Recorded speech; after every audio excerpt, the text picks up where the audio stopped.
CH 채널 커피와 건강 이야기 65번째 준비한 영상은 오늘 내가 마신 커피의 효과 효능이 언제 정점에 도달할까에 대한 내용입니다. 카페인 효능과 연결된 4가지 생활 관련 실천 팁에 대해 알아보는 시간입니다. 우리가 매일 커피를 마신다면 커피를 통해 우리 몸에 들어온 카페인은 어떤 과정을 거치면서 작용 후 우리 몸에서 소멸, 즉 빠져나갈까에 대한 내용입니다. 그리고 이어지는 사진 파일은 오늘 영상 주제에 대한 이해를 돕기 위해 영상 내용의 소단원 및 핵심 주제 키워드를 사전 정리한 것입니다. 커피는 이미 우리 생활 속에 친숙한 식단의 일부로 자리 잡았지만 커피를 마신 후 작용하는 카페인의 약동학에 대해서는 아직도 우리가 그 용어 등이 낯설고 익숙하지 못한 게 사실입니다.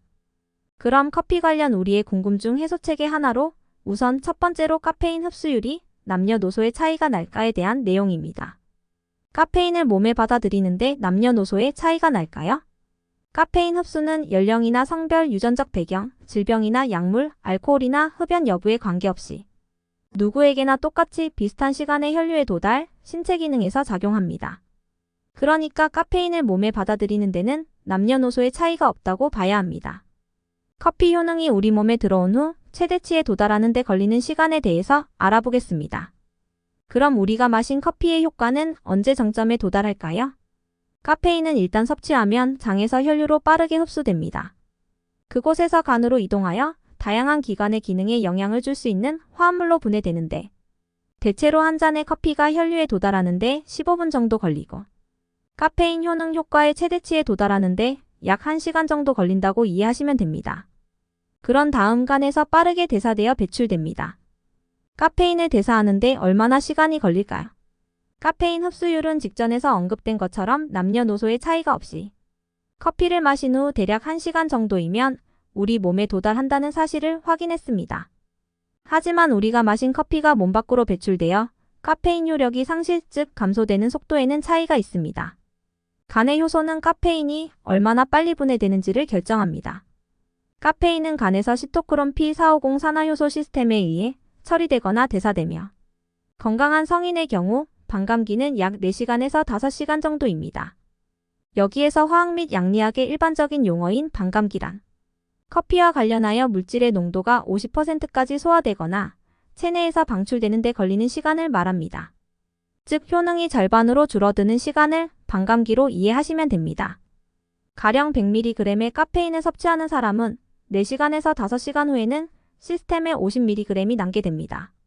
그럼 반감기를 고려했을 때 카페인 수치가 절반으로 떨어지는 데 걸리는 시간이 평균 4시간이라면 오늘 내가 마신 커피 한 잔이 몸속에서 완전히 빠져나가는 경우 대략 8시간 정도쯤 된다는 것을 알 수가 있습니다. 그리고 카페인이 대사되는 속도에 차이가 나는 이유입니다.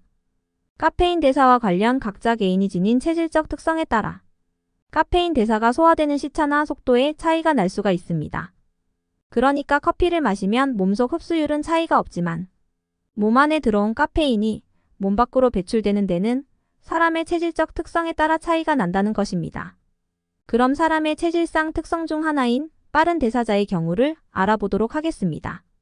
일반적으로 우리 주변에 보면 커피를 다들 좋아한다고 하지만 사실은 커피를 좋아하는 사람 수만큼이나 수면 장애 등등 이유로 커피를 절제하거나 피하는 사람들도 다수 존재한다는 사실을 알 수가 있습니다.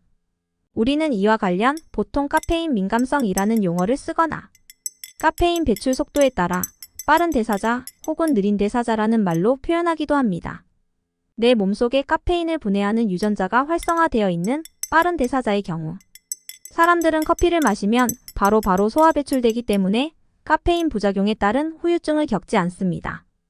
반면 느린 대사자의 경우도 빠른 대사자의 수만큼 존재합니다. 빠른 대사자와 달리 느린 대사자의 경우 단 한 잔의 커피를 마셨을 뿐인데도 카페인이 종일 몸속에 남아 혈액을 통해 떠돌면서 우리 몸에 기능하는 호르몬 등과 각종 증폭 작용을 일으키는데 그중 심장 떨림, 안절부절, 수면 장애 등은 일상에서 나타나는 가장 대표적인 카페인 부정적 증상들입니다. 그래서 커피가 체질에 맞지 않으면 커피를 마시면 안 됩니다. 카페인 불내증입니다.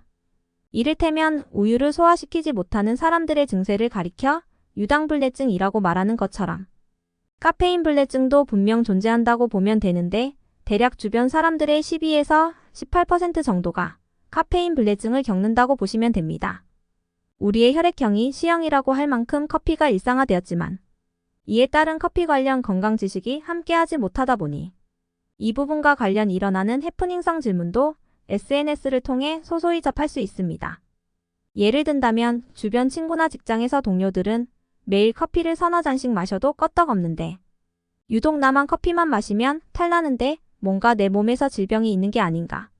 만일 병원에 간다면 어느 과에 가서 진료를 받아야 하는지라는 질문이 심심찮게 올라오는 게 사실입니다. 하지만 무슨 질병이 내재돼 있어서 커피를 마시면 탈나는 게 아니라 단순히 체질적으로 커피가 맞지 않는 경우일 뿐입니다.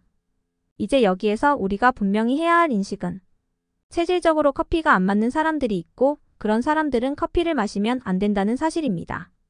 카페인 대사에 영향을 미치는 개인적인 요소들. 그럼 몸 밖으로 카페인을 배출하는 과정에 영향을 끼치는 개별적 요소에 대해 알아보도록 하겠습니다. 개인이 지닌 이러한 특징 혹은 특성들은 카페인 배출에 대한 효과를 사람마다 다르게 느낄 수 있도록 합니다. 여기에다 특정 약물도 이러한 대사에 영향을 미칠 수 있습니다. 예를 들면 흡연자의 경우 카페인 배출 속도가 보다 빠르며 반대로 피임약 복용 중일 경우 카페인 배출이 평소보다 느려지는 경우입니다. 이처럼 카페인의 반감기는 연령, 체중, 임신 상태, 약물 섭취 및 간 건강과 같은 요인에 따라 사람마다 차이가 날 수 있습니다. 카페인 대사에 영향을 미치는 개인적인 요소들 중 우선 카페인 내성 여부입니다. 신체가 커피에 내성을 갖게 되면서 습관적으로 카페인을 섭취하는 사람들은 그 효과를 거의 느끼지 못할 수 있습니다. 반대로 카페인에 매우 민감한 사람의 경우 효과가 몇 시간 또는 다음 날까지 지속될 수 있습니다. 카페인 대사에 영향을 미치는 또 다른 개인적인 요소가 있다면 임신 중이거나 경구 피임약을 사용하는 경우입니다. 경구 피임약 복용 중인 경우 오씨가 카페인을 대사할 수 있는 효소 시스템을 억제, 체내 카페인을 가두어 카페인 대사 시간이 그만큼 늦어지게 됩니다. 그래서 임신 중이거나 피임약을 사용하는 여성의 경우 카페인 대사가 훨씬 더딘 것을 경험하게 됩니다. 카페인 대사에 영향을 미치는 개인적인 요소들 중 흡연 여부도 하나의 변수가 될 수 있습니다. 담배를 피우는 사람들이 커피를 더 잘 마신다는 말이 있습니다. 이는 니코틴 습관이 커피를 더 잘 소화되도록 동기를 제공하기 때문입니다. 결과적으로 흡연자가 비흡연자보다 카페인을 더 빨리 대사한다고 보면 됩니다. 카페인 반감기와 관련시켰을 때 도출할 수 있는 몇 가지 실생활 팁을 체크해 보도록 하겠습니다. 그럼 커피가 우리 몸속에 들어와 머물다 카페인이 몸 밖으로 빠져나가는 시간과 연관시켜 우리의 일상적인 생활에서 이를 연결시켰을 때 몇 가지 생활 관련 팁을 도출해 볼 수 있습니다. 우선 첫째로 운동 30분 전 커피 마시기입니다. 카페인 수치는 섭취 후 약 15분에서 45분 이내에 혈액에서 최고조에 달합니다. 카페인 효과가 정점에 도달하는 시간 전후에 운동을 하면 카페인을 에너지원으로 활용, 운동 능력을 더 배가시킬 수 있습니다. 몸의 텐션을 유지하기 위해 커피를 마셔야 하는 경우 한꺼번에 여러 잔보다 40분 단위로 한 잔씩 마시기입니다.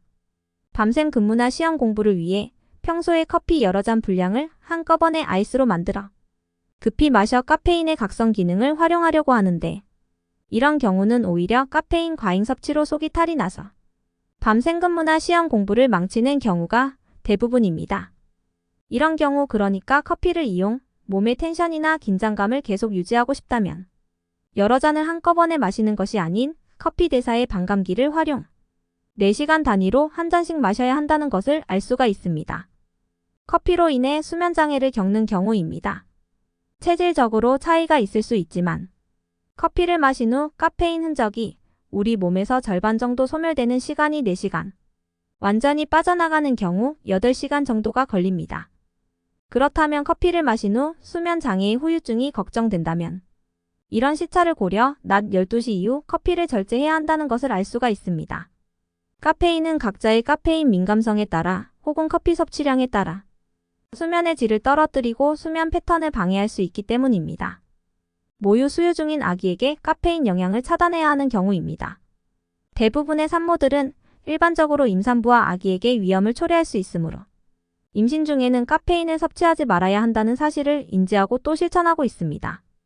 이러한 위험은 출산 후 감소하지만 카페인은 여전히 모유 수유 중인 아기에게 영향을 줄 수 있습니다. 소량의 카페인은 모유를 통해 옮길 수 있으므로 수유 중인 사람은 수유 전 대부분의 아기에게 카페인이 전파되지 않도록 신경 써야 합니다. 연구는 생후 3개월 전이 아닌 3개월 이상이 지난 대부분의 아기들의 경우에는 상대적으로 엄마가 마신 적은 양의 카페인은 견딜 수 있다고 합니다. 하지만 카페인 효능이 섭취한 시간 후 정점에 도달한다는 사실을 안 이상 카페인 섭취와 수유 사이에서 정점에 도달한 카페인 효능을 피하기 위해 모유 수유 시간과 엄마의 커피타임 시간과 사이에 최소한 2시간의 시차 간격이 필요함을 알 수가 있습니다. 엄마가 마신 커피가 아기를 까다롭게 하고 짜증나게 만들 수 있기 때문입니다. 또한 아기의 규칙적인 수면 패턴에 부정적인 영향을 끼칠 수가 있기 때문입니다. 이상은 우리가 매일 습관적으로 마시는 커피 한 잔의 섭취와 대사 과정의 특징을 활용해 일상생활에 알아둘 4가지 팁과 연결시켜 커피와 건강에 관한 모든 것 저자가 업로드한 영상 내용이었습니다. 끝으로 구독과 좋아요를 눌러주시는 격려는 이 채널의 큰 자산이 됨을 알려드립니다. 이번 영상도 시청해주셔서 감사합니다.